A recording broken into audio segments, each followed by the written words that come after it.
of the most powerful people in America face off on live television. In House of Cards Season 3 Episode 11, President Frank Underwood steps onto the debate stage expecting to dominate the conversation. But this time, he's not facing a weak opponent. He's facing Heather Dunbar, and she's ready to challenge him in front of millions of viewers. What follows is one of the most intense political showdowns in the entire series. As the debate begins, both candidates know that every word matters. The election is approaching fast, and public opinion could shift with a single mistake. Frank enters the stage with his trademark confidence. He's calm, composed, and fully convinced that he can control the narrative. After all, manipulation and persuasion are what got him to the White House in the first place. But Heather Dunbar isn't intimidated. Unlike many of Frank's previous opponents, she refuses to play by his rules. Instead of attacking recklessly, she remains focused, disciplined, and determined to expose the weaknesses in Frank's administration. As the questions begin, the two candidates clash over the country's future.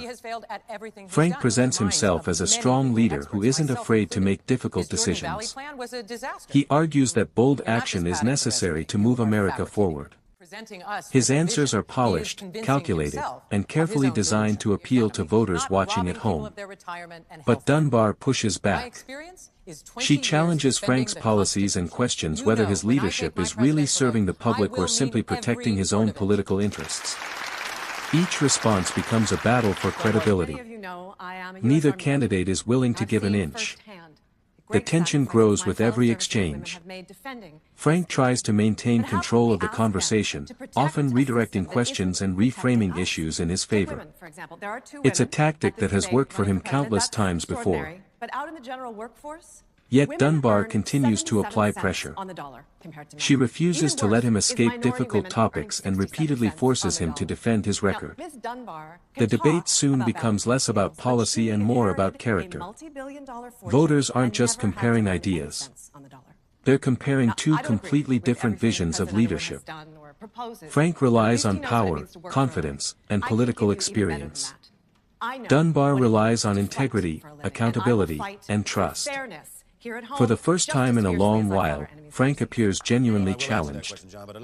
Even when he delivers strong answers, there's a sense that he's fighting harder than usual to maintain his advantage. Every smile feels calculated.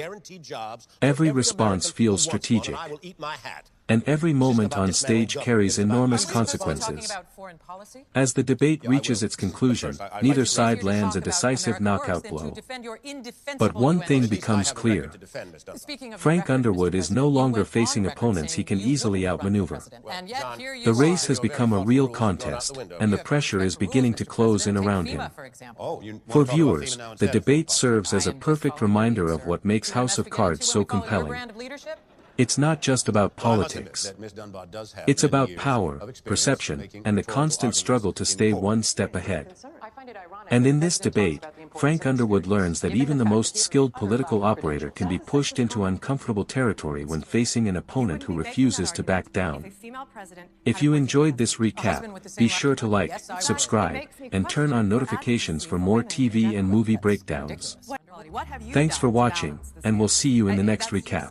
And yet you simply not true. Can you name one specific thing? Yes, I can. Being a woman who has served as Solicitor General, one of the few in the history of the court. Well, that advanced your interests. But what did that do for 150 million women out there? The very fact that a woman, Symbol. in a way, yes, I suppose I am. Me and many other women, including yourself. Okay, but how does 100? Real sense, not symbolic Now sense. you're just aping the president's rhetoric. Another sexist comment. How could you? The president or any other man. I'm sorry, I won't engage with this. You know, on the battlefield, we never say, sorry, I won't engage. We engage, Miss Dunbar. The fact that you do not have women's best interests at heart. John, this is getting out of hand. All right, well, then